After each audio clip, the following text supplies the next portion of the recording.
Okay, today's Monday. We are currently in the middle of a situation and I always forget, like literally the most interesting stuff, the stuff that goes wrong with business, I never film. I just was like, hey Al, I know we gotta solve this issue right now, but I need to grab my camera to show you guys that not everything's awesome all the time.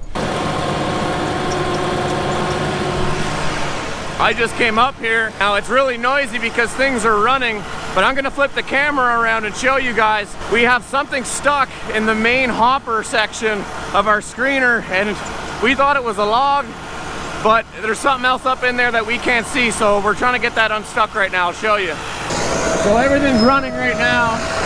You don't want to put your hands or anything into there, and it's actually working now.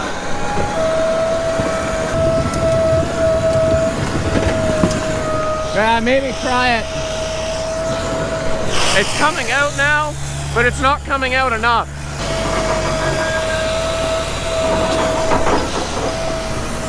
Okay, we're gonna stand back because he's gonna drop those. There we go.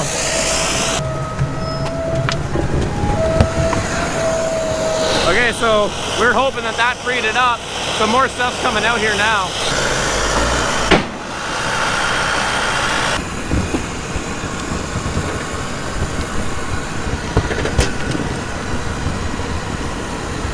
Seems to be working. Seems to be working.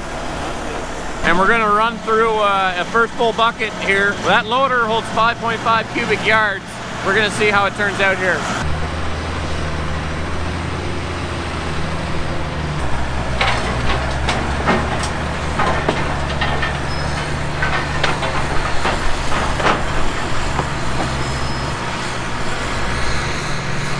Is how my tailings look. Is there too much soil coming out with the tailings, which means we should idle it up? Or are we losing too much stuff off the sides? And that's how I kind of judge. Looks good. We'll do the topsoil test. Hard as I can.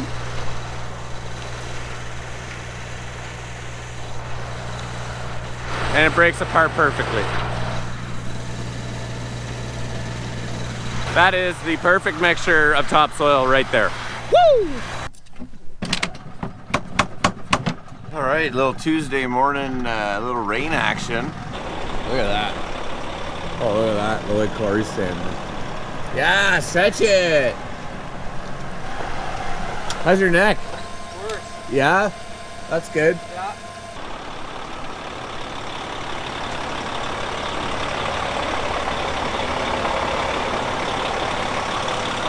We got a new sign installed. I'm just waiting for the last top panel.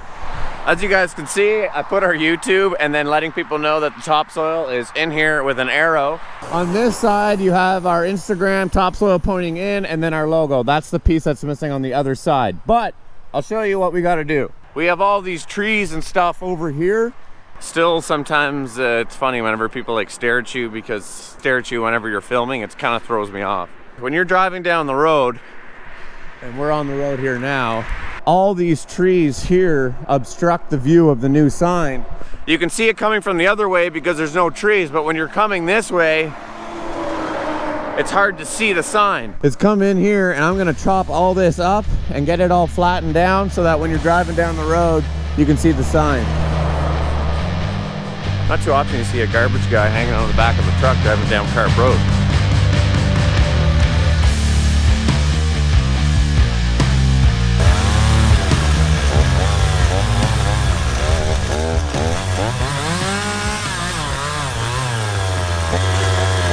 Okay, so I was just going here for a bit and I just realized that I just got covered in ticks.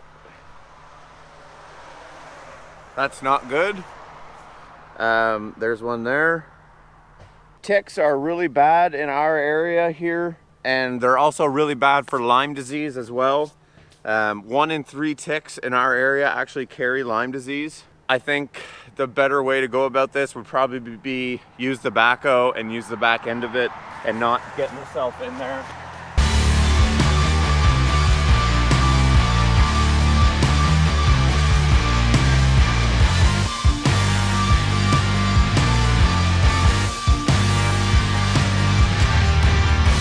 Now it's a little more accessible. The view obviously isn't as obstructed. This isn't our property here, but if I could take this stuff, I will. But we're not gonna be doing that today.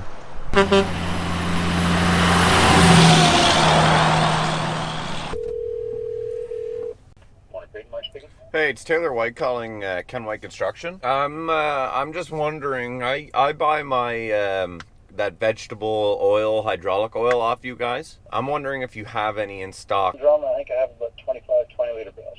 So I was sitting here this morning.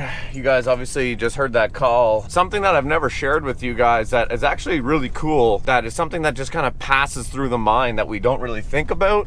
Our screener actually runs off vegetable oil, like deep fryer, grease, repurposed oil. And why we do that? Because if there ever is a hydraulic oil leak with the screener and it gets into the soil, it's not considered a contaminant. Obviously, we wouldn't use that soil, but it's not as bad as if it was a normal conventional hydraulic oil. So we're gonna go get this stuff. I'll tell you guys kind of the cost of it once I see the invoice for it. I do know it's definitely more expensive. I find that the cost for paying more for it versus if we had a leak with conventional hydraulic oil kind of saves your butt a little bit on that. So let's go grab this stuff and we'll put some in the screener and I'll show you guys.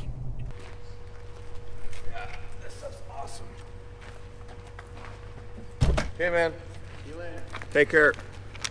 Cool, okay, and we also broke a cutting edge on the loader, and they sell Black Cat cutting edges, and that's the kind of cutting edge that we have. They're kind of a really nice looking cutting edge. As I was walking out there, I was just kind of saying, this oil, that's the invoice for them. So I bought 5 pails. The total's $486 with tax. So that works out to $86.02 a pail. Today's also one of those days where we're kind of racing against time as a major storm is coming in this afternoon, and it's either one of those storms where it's gonna hit us or it's gonna miss us, and if it hits us, it's gonna be really bad. So we're gonna rush to get things done, do it in a safe manner, but we can't control the weather.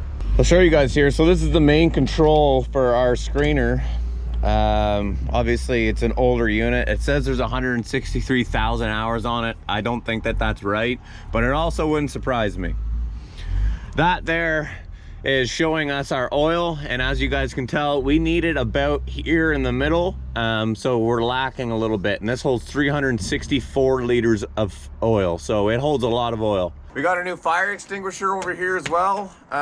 We kind of went over and did a big safety haul on everything this week, made sure that our emergency stops were all working. And so now we have a brand new extinguisher on this unit as well as the stacker.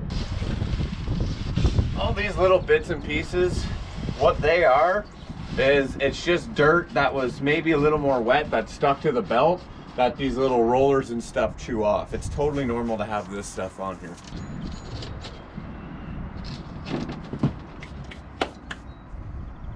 Oh, deep fry oil. This stuff is really thin though. Like, it's not thick. Put the plate back on. So we were here, now we're up to here. So it should be nice and full whenever it warms up. Oil expands whenever you use it and it gets hot. So we should be perfectly full now. Empty pails, they get repurposed, they come in handy. 3 extra pails now. We keep all our oils in this little shed. I don't know if you guys know this, but on our Instagram, we kind of post day-to-day updated stuff on there. If you want to check us out on there, go do that. Somebody replied and said, man, like, what are you doing? You're just sitting there watching your screening plant. But other than that, I think that that's a wrap for this video, guys. We got lots of work to do. We got another video coming out Friday. I want to thank you guys for staying tuned, watching, supporting, subscribing. It means a lot. I truly, truly appreciate it. We're at 41,000 subscribers. Mind blown. Thank you guys, and we'll catch you guys on the next one. I'm out of breath. Take care.